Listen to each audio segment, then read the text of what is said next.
7. Hope you all are fine.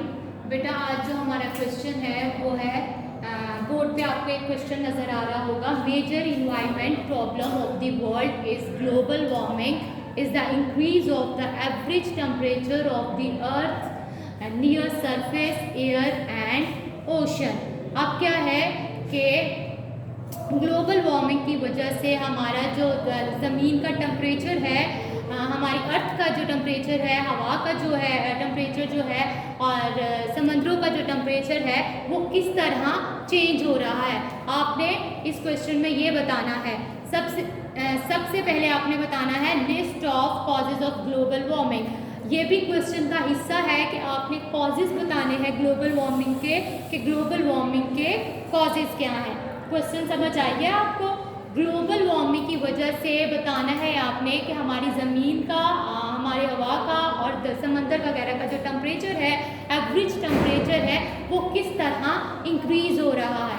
अब सबसे पहले आपको इस क्वेश्चन को स्टार्ट करने से पहले पता होना चाहिए कि basically what is global warming. Definition क्या है ग्लोबल वार्मिंग की.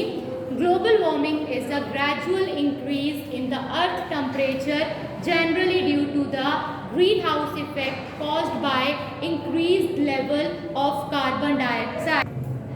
ओके, अब क्या है ग्लोबल वार्मिंग की वजह से हमारी ज़मीन का जो टेम्परेचर है वो ज़्यादा हो गया है. अब देखिए global warming is a gradual increase in the earth temperature generally due to the green house effect.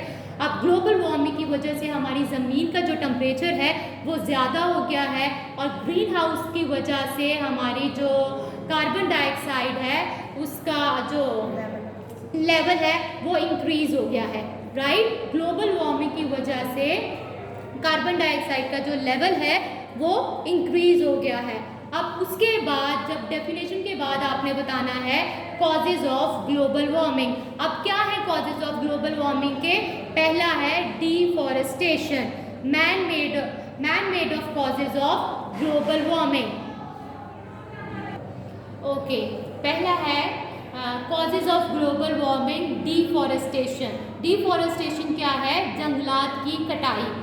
Number 1 है man made of causes of global warming, कि इंसानों की वजह से ग्लोबल वार्मिंग कैसे हुई.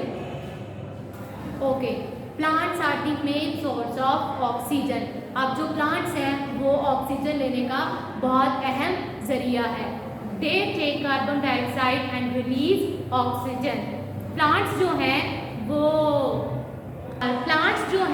कार्बन डाइऑक्साइड इंसानों से लेते हैं और उन्हें ऑक्सीजन जो है वो देते हैं. Forests are being depleted for many domestic and commercial purpose. और इंसानों ने जंगलात को क्यों काटा और for many domestic. अब डोमेस्टिक क्या है कि फर्नीचर बनाने के लिए, अपने घर बनाने के लिए उन्होंने जंगलात की कटाई जो है उसको भी शुरू कर दी. एंड कमर्शियल पर्पसेस, जंगलात को काट के बड़ी बड़ी बिल्डिंग्स जो हैं वहाँ पे बनाई. नंबर 2 है यूजेज ऑफ व्हीकल्स, के व्हीकल्स का इस्तेमाल. Vehicles burn fossil fuels which emit a large amount of carbon dioxide and other toxins into the atmosphere resulting in a temperature increase. अब क्या है, व्हीकल्स बर्न फॉसिल फ्यूल्स. अब जो गाड़ियाँ हम चलाते हैं उसमें से धुआं निकलता है which emit a large amount of carbon dioxide, जो कि बहुत ज़्यादा बड़ी अमाउंट में कार्बन डाइऑक्साइड जो है वो लार्ज अमाउंट में जो कार्बन डाइऑक्साइड है उसको रिलीज करता है. And other toxins into the atmosphere, उसमें जहरीले केमिकल्स होते हैं जो हमारे एटमॉस्फेयर के टेम्परेचर को इंक्रीज कर रहे होते हैं. ओके, नेक्स्ट है आपके पास chlorofluorocarbon, industrial development, agriculture and over population. अब इंडस्ट्रियल डेवलपमेंट क्या है कि इंडस्ट्रियल डेवलपमेंट, अब ज़्यादा से ज़्यादा जो हम फैक्ट्रीज़ बनाते हैं उसमें से जो धुआं निकलता है वो भी हमारे एटमॉस्फेयर को इफ़ेक्ट करता है. और एग्रीकल्चर, अब बहुत ज़्यादा चीज़ों की हम कटाई करते हैं और उन्हें इसी तरह वेस्ट करके हम उन्हें फेंक देते हैं. ओके, ओवर पॉपुलेशन बहुत ज़्यादा आबादी की वजह से जो हमारे कुदरती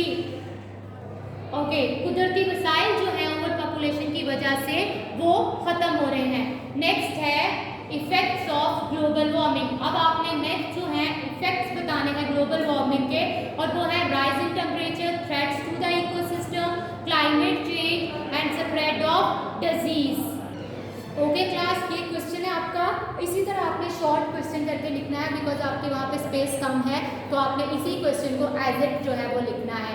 राइट, समझ आ गया आपको? सबसे पहले आपने ग्लोबल वार्मिंग की डेफिनेशन लिखनी है, देन आपने उसके कॉजेज बताने हैं।